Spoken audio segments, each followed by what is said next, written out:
Hello students, welcome to next part of chapter 2 class 11th। आज जो है हम पढ़ेंगे इलेक्ट्रोमैग्नेटिक रेडिएशन के बारे में, जो हम पहले भी पढ़ रहे थे। ठीक है, वैद्युत चुंबकीय विकिरण जिसको हिंदी में बोलते हैं। तो उसके कुछ गुण पढ़ते हैं हम। ठीक है, सबसे पहला गुण ये है कि इसमें इलेक्ट्रिकल और मैग्नेटिक फील्ड दोनों के दोनों, वैद्युत और चुंबकीय क्षेत्र, एक दूसरे के परपेंडिकुलर जो है वो ऑसिलेट करते हैं, चलते हैं। क्लियर। तो जैसा कि हमें ये दिख रहा है, ये देखिए इलेक्ट्रिकल कंपोनेंट देख सकते हैं आप यहाँ पे, और मैग्नेटिक कंपोनेंट एक दूसरे के परपेंडिकुलर चल रहे हैं। ठीक है, क्लियर।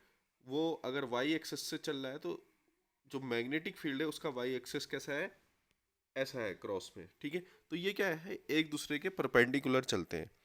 मतलब कि इलेक्ट्रोमैग्नेटिक रेडिएशन जो है उसमें इलेक्ट्रिकल फील्ड भी होता है और मैग्नेटिक फील्ड भी होता है, और वो दोनों के दोनों एक दूसरे के परपेंडिकुलर चलते हैं। ठीक है, अगला जो है, जो दोनों कंपोनेंट है, ठीक है, उनकी वेवलेंथ और उनकी फ्रीक्वेंसी जो है वो समान होती है। क्लियर। तरंग दैर्ध्य बोलते हैं और आवृत्ति, ठीक है, क्या होती है, समान होती है। दूसरा गुण पढ़ते हैं, इलेक्ट्रोमैग्नेटिक वेव जो है, ठीक है, उनकी स्पीड जो है वो सेम होती है।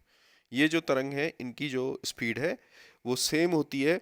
ठीक है, और इनकी जो स्पीड रहती है, ठीक है, कैसी भी रेडिएशन हो, ठीक है, हर तरीके के रेडिएशन, वो रहती है 3 × 10⁸ मीटर पर सेकेंड।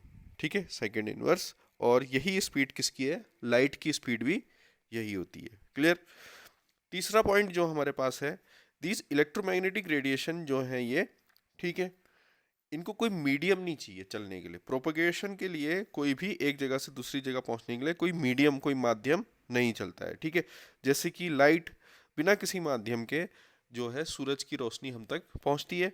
तो इससे ये प्रूफ होता है कि इलेक्ट्रोमैग्नेटिक रेडिएशन जो है उनको क्या चाहिए, कोई भी लाइट नहीं चाहिए। क्लियर। नेक्स्ट हम पढ़ते हैं विद्युत चुंबकीय स्पेक्ट्रम के बारे में। ठीक है, विद्युत चुंबकीय स्पेक्ट्रम क्या होता है। जैसा कि हम पहले ही पढ़ चुके हैं कि जो इलेक्ट्रोमैग्नेटिक वेव है वो क्या है, एक समान गति से चलती हैं, 3 × 10⁸ मीटर पर सेकंड से।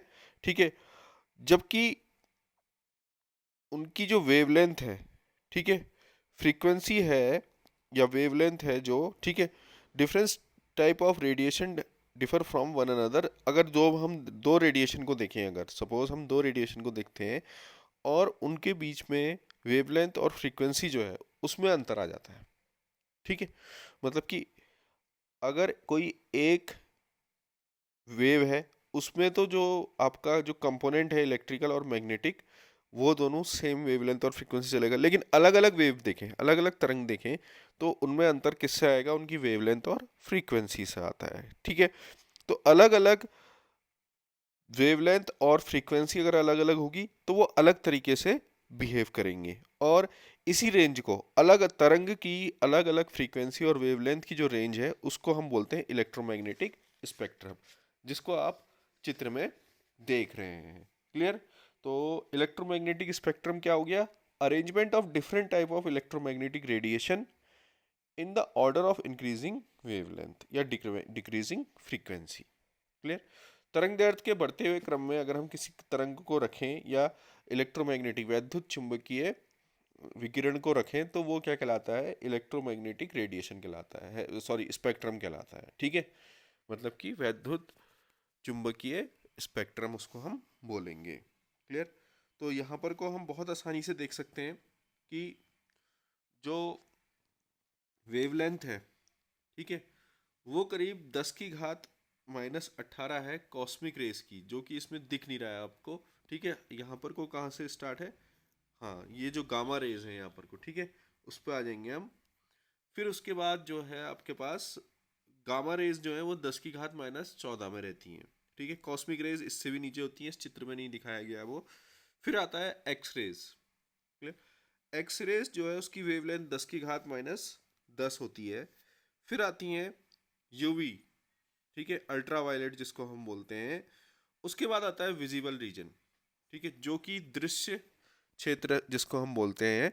ठीक है, उसके अंदर जो है हमारा जो विजिबल स्पेक्ट्रम होता है, विजिबल लाइट, उसमें विबग्योर जिसको बोला जाता है शॉर्ट में, वी फॉर वायलेट, ठीक है, VIBGYOR, I for indigo, B for blue, green से जी, विब ग्योर, वाई योर हो जाएगा, ठीक है, येलो हो गया, और ओ क्या हो गया आपका ऑरेंज, और रेड से के लिए आर हो गया।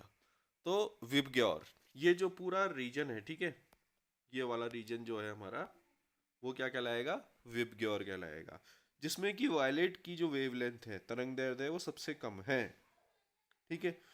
वायलेट जो है वो 400 nm है, और जो आपका रेड है उसकी कितनी है, 700 nm है, क्लियर। और हम कह सकते हैं कि वेवलेंथ का बढ़ता हुआ क्रम, ठीक है, अलग अलग किरणों का वेवलेंथ का बढ़ता हुआ क्रम जो है वो क्या कहलाता है, स्पेक्ट्रम कहलाता है। फिर आता है विजिबल रीजन के बाद आता है इंफ्रारेड, ठीक है, ये वाला पोर्शन जिसको हम आईआर रीजन बोलते हैं, ठीक है। फिर उसके बाद आता है माइक्रोवेव, उसके बाद आता है रेडियो वेव्स। माइक्रोवेव्स इसमें नहीं दिखा रखा है, वो ये वाला रीजन होता है करीब, ठीक है। फिर आता है आपका रेडियो वेव्स, 10⁻², रहता है माइक्रोवेव्स के लिए, और 10⁻⁻6 से 10⁻², तक इंफ्रारेड, ठीक है, और 10⁻² से 10⁻² तक रेडियो वेव्स, क्लियर।